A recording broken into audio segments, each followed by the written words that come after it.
right, Josh, what are we going to do right now? We're going to run through this whole corner in this very busy store in Chelsea, New York City. We're going to start with the sodas, the juices. We're going to go all the way through. There's a little vegan spot here, and then go through all the dairy products. All right, I'm going to hand over to you. Sure. It's still filming. So we're starting with sodas and juices, right?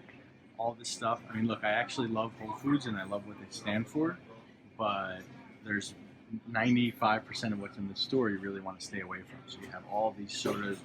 Some of them are made with cane sugar, but still unnecessary for your body, right? Going all the way to the juices, which even though are medicinal, they're just not worth it with all the sugar content. You have bottled plastic Evian water. Tell me about Evian. All over the world I travel, this is the most expensive stuff. Is it worth its salt?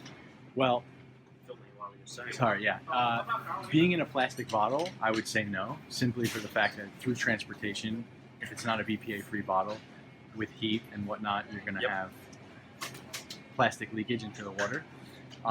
Also, I don't know much about Evian, but most of these spring waters are actually not true spring waters. They're just filtered, and they use a percentage from a spring, and the other percentage comes from filtered water, and they're able to say spring. For instance, Poland Springs does not come from a spring. A small percentage does. They use filtered water for the rest of it, call it spring water, right? Right, so plastic bottles. Yeah, stay away from plastic bottles. Get a big Berkey water filter. That's where it's at. Okay. And this section is all, okay. This is some vegan products. They're not going to hurt you for the most part. And then you have so then we're going to go through an entire aisle of stuff that's just pretty shitty for you, except for the kraut, right? You have this small section of kraut, kimchi, pickles that are good. And then we're going to get into all the rest of this entire aisle that's just absolute shit for you. So all the pickled sauerkraut stuff, I've been told that's because it's full of probiotics and these sort of things. Is that why it's good? When the fermentation process is done correctly and it's an organic vegetable in the first place, you typically have something that's very, very good for your gut, right? And then we're going to get into all of this whole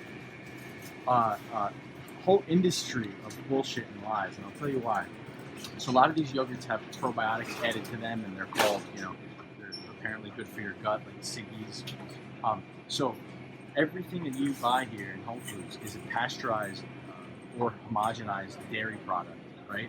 So you take the Life Force, true cow's milk, which has light and life force in it, and you heat it up to an outrageous temperature to the point where it no longer carries nutritional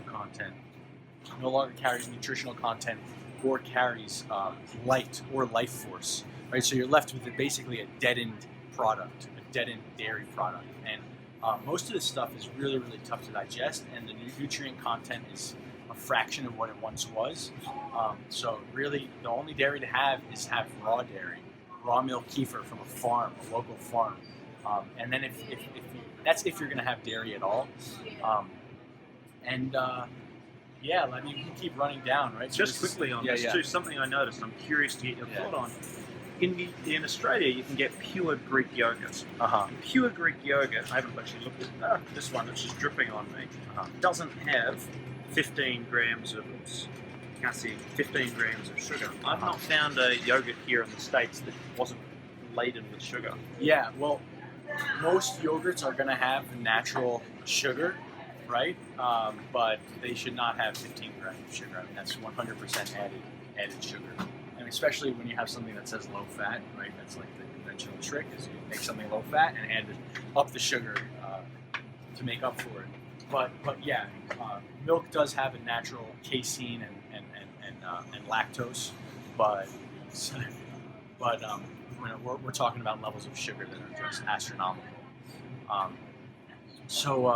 Let's keep going. I mean, this is all just so this, for instance, this is where when people talk about gut healing, they talk a lot about kefir, right? Or kefir, however you want to pronounce it. And this is all coming from a pasteurized product. So yes, there may be living organisms and living bacteria in the kefir product, but you're talking about a fraction of the medicinal value of a raw milk kefir. And the scare, so I've been having raw milk kefir I had it for my first 6 months of recovery, every single morning. with an extremely damaged gut, and I never once had any sort of diarrhea or any sort of E. coli or any of those scares. That's the whole reason that they're pasteurizing dairy in the first place, because they're scared of E. coli and foodborne pathogens. So I just want to say that being in an extremely vulnerable state, being very ill, my gut in shambles, and having raw milk kefir every single day, and I not once had any sort of issues. So raw milk kefir is really where the medicine's at. This is kind of a bullshit way of selling the kefir to the public. But like I said, I don't hate on Whole Foods because they are doing a much better job of anyone else out there, right? So I don't want to make this seem like a I hate Whole Foods type thing. It's more so of you have to be really conscious of what you're buying, even in a health conscious store. So take me through the last section, which is the milk section. Right. Because this is something, again, that struck me since I got here from Australia. Like, even the milk in my local supermarket, in my local 7-Eleven, has sugar in it, which I know is not good. And I'm sure a lot of other things I don't know. Yeah, so the interesting thing, actually, these almond milks, soy milks, and all this stuff here, except for one product in particular, this one, which is a relatively new product, this is all a big, it's more bullshit. And the reason is because they label this almond milk, right? This company in particular is notorious for this process. What they do is they use 6 almonds for an entire batch of almond milk like that. They use 6 almonds, they add in some guar gum and xanthan gum, which are chemical thickening agents. And what they do is they have some type of manufacturing processing that takes 6 almonds, they add their own little concoction, chemical concoction to make it the right texture, and they're left with this product of almond milk with a fraction of the nutritional content of true almond cashew nut milk, right? Which conventionally is made by just soaking almonds for 24 hours in distilled water, blending it together with a 4-to-1 ratio of water to nuts, and sifting or straining it if you want to, but you don't need to.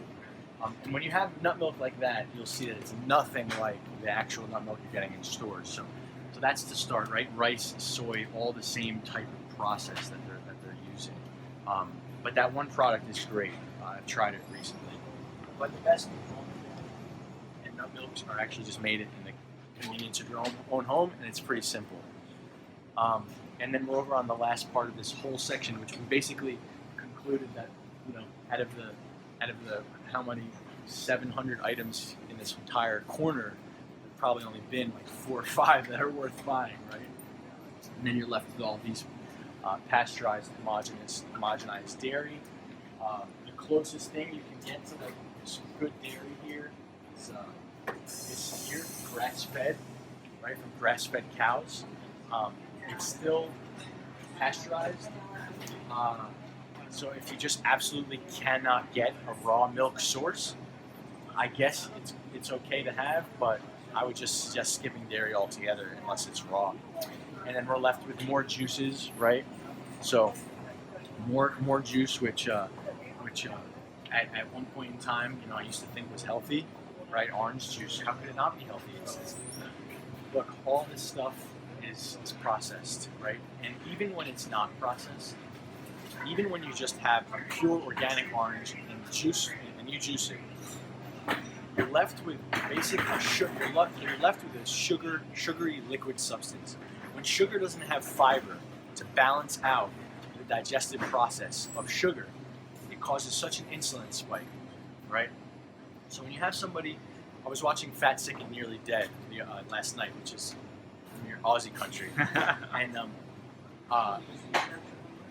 when someone like that is going to be drinking cold-pressed fruit juice, that's very good. They're going from an extremely unhealthy state to a moderately healthy state. But when you're trying to take things to the next level, really take progress, mental health, physical well-being, physical health, everything to the next level, you want to avoid everything of this nature. Okay, it's just not worth it to spike your insulin. It's not worth it for the sugar. You're feeding parasites, candida, yeast, and you're just climbing uphill by drinking it, right? It's not worth. You can get the nutritional content from so many other places. So, that's a whole corner at Whole Foods in Chelsea. The Detox Dudes. That's Whole Food Wrap. Yeah. Thanks, Josh Mason. Thank Another you. awesome episode.